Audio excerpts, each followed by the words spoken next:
Plastic વપરાશ ગંભીર સમસ્યા. લેખક દીનાનાથ બત્રાજી.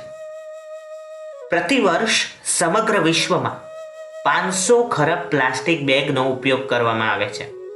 એટલે કે પ્રતિ મિનિટ 1 અરબથી પણ વધારે પ્લાસ્ટિક બેગનો ઉપયોગ થાય છે, જેના કારણે આપણું પર્યાવરણ પ્રદૂષિત થાય છે.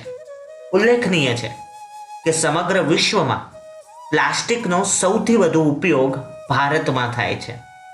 પ્લાસ્ટિકના પ્રદૂષણને કારણે અને આપણા સૌ દ્વારા પ્લાસ્ટિક બેગના અનાવશ્યક ઉપયોગના કારણે પર્યાવરણને અસર પહોંચી રહી છે. હજુ બચી શકાય એમ છે એવું માનીને આવનાર વિશ્વ પર્યાવરણ દિવસને સાર્થક બનાવીએ, પ્લાસ્ટિકનો ઉપયોગ નહીં કરીએ એવા પ્રણ લઈએ. વૈશ્વિક પર્યાવરણની સુરક્ષા માટે પ્લાસ્ટિકનો દિન પ્રતિદિન વધતો વપરાશ ઘટાડવો પડશે. પ્લાસ્ટિક વપરાશ ઘટાડવા માટે પ્લાસ્ટિકના ઉપયોગમાં આપણે સૌ આટલી સાવધાની રાખીશું. પહેલું, ખાવા પીવાની ગરમ ચીજો પ્લાસ્ટિકના વાસણમાં ન રાખીએ. બીજું, પ્લાસ્ટિક પેક ખાદ્ય પદાર્થોને ગરમી અને તડકાથી દૂર રાખીએ. ત્રીજું, બાળકો માટે દૂધની બોટલ, સ્કૂલ ટિફિન વગેરેમાં પ્લાસ્ટિકનો ઉપયોગ લાંબા સમય માટે ન કરીએ. શક્ય હોય તો ન જ કરીએ. ચોથું, ખાવા પીવાની ચીજો પોલિથીનમાં પેક ન કરીએ.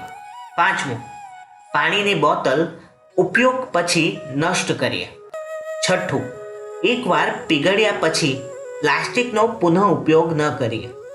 સાતમું, પ્લાસ્ટિક ટિફિન વાસણોને માઇક્રોવેવમાં કે અન્ય રીતે ગરમ કરીએ. આઠમું, શક્ય હોય ત્યાં સુધી પ્લાસ્ટિકના સ્થાને તાંબા, સ્ટીલ, કાંસા, માટી, લોખંડના વાસણોનો ઉપયોગ કરીએ. નવમું, પ્લાસ્ટિકના વાસણોનો ઘરમાં ઉપયોગ થતો હોય તો ધ્યાન રાખીએ કે આ વાસણો 2 વર્ષથી વધુ સમય માટે ઉપયોગમાં ન લઈએ. 10મું, અનાજ, દાળ, ખાંડ, લોટ, મસાલા, અથાણા, દૂધ, દહીં અને અન્ય ખાદ્ય પદાર્થો પ્લાસ્ટિકના ડબ્બાના સ્થાને અન્ય વાસણોમાં રાખીએ. 11મું, લાંબા સમય સુધી રાખવાની ખાદ્ય સામગ્રી પ્લાસ્ટિકના ડબ્બામાં ન રાખીએ.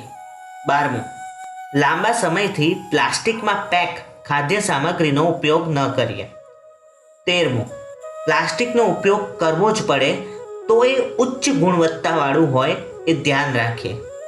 14મું, ખાવા પીવાની ગરમ ચીજોને પ્લાસ્ટિકથી ઢાંકવાનું પણ ટાળીએ. 15મું, પ્લાસ્ટિકની નાની વસ્તુઓ બાળકોને રમવા ન આપીએ. 16મું, પ્લાસ્ટિકનું ટૂથબ્રશ પણ 3 મહિને બદલી નાખીએ. 17મું, ગરમીની ઋતુમાં પ્લાસ્ટિકના પગરખાં ન પહેરીએ. 18મું, ગર્ભવતી મહિલાઓને પ્લાસ્ટિકના વાસણો વસ્તુઓના ઉપયોગથી દૂર રાખીએ.